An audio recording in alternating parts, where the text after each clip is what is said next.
Well, so we're talking about towing, we're talking about the tire.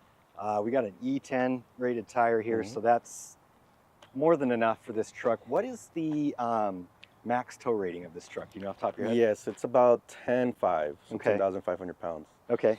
And so when you've got your trailer, you've got, you know, full tanks of fresh water, you've got propane, you've got all the toys, you've got, you know, the food and everything. Do you know how much this trailer weighs at the end of the day? Fully loaded, if I had the four-door side-by-side in there with 100 gallons of fresh water, 40 gallons of fuel, the 20-pound or two 20-pound propane tanks, plus the food and beverages, kids' beverages, of course, that we put in the fridge, it maxes out at about 8,500 pounds. Okay, okay.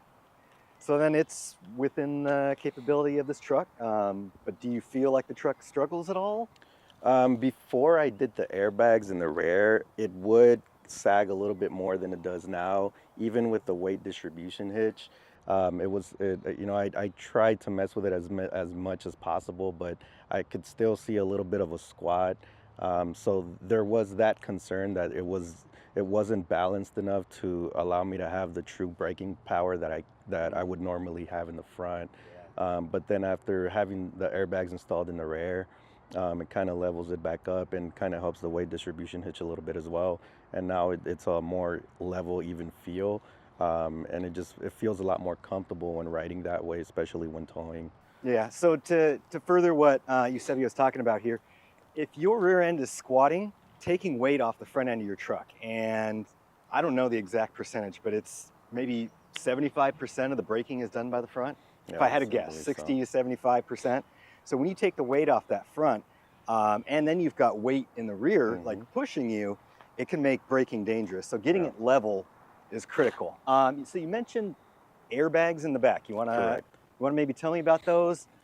Because that's in addition to your aftermarket suspension, right? Correct. So this suspension, actually the Falken TerraFlex, it has adjustable rear shocks, which means that you can change how much or how little it dampens. The dampening, so sure. When you have it on the soft setting, that's if you're doing a more regular off-road trail just with the truck and you want it to be soft.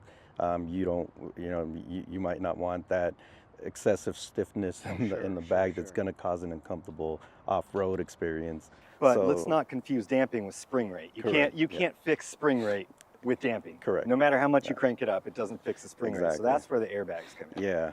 And so with the shocks themselves, having them on the stiffest mode, and again, it does help with feeling like you're a little bit more planted, a little bit more stiff. Exactly.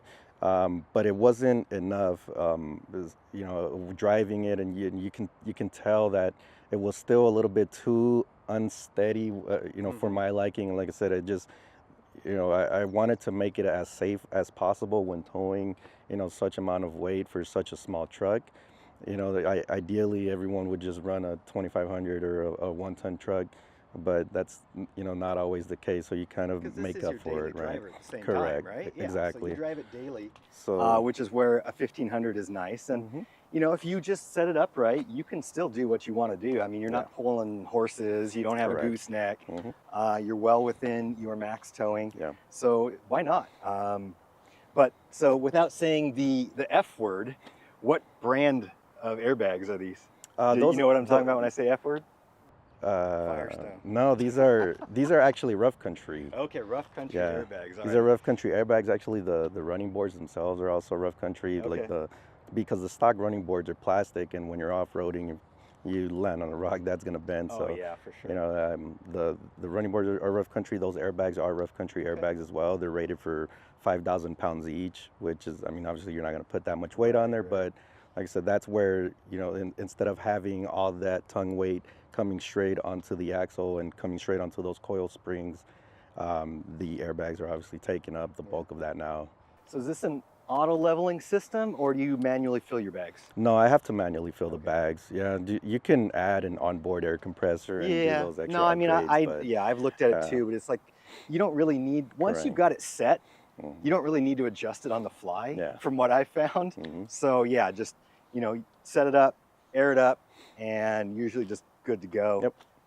And then you know, we've got the trailer here. This is a what they call a bumper pole, even though it's, you know, you've got a receiver hitch back here. But he's got the weight distribution. yes, excuse me. He's got the weight distribution bars on the back, which I'm not totally sure how it works. That's a little bit sciencey, but it does help take the weight off the back of the truck and somehow move it to the front. Yeah. The other advantage to this setup is it also acts as an anti-sway system. Correct. So there's other styles on the market that have like chains, and those are mostly just for that weight distribution. But this style, I have it as well. It actually helps with the sway that you can experience going down the road. You know, let's say a big rig, you know, you're doing 55, big rig goes by you at 85, and they just kick out this big gust of wind, right? And that can make your trailer go all over the place. So this setup helps with that.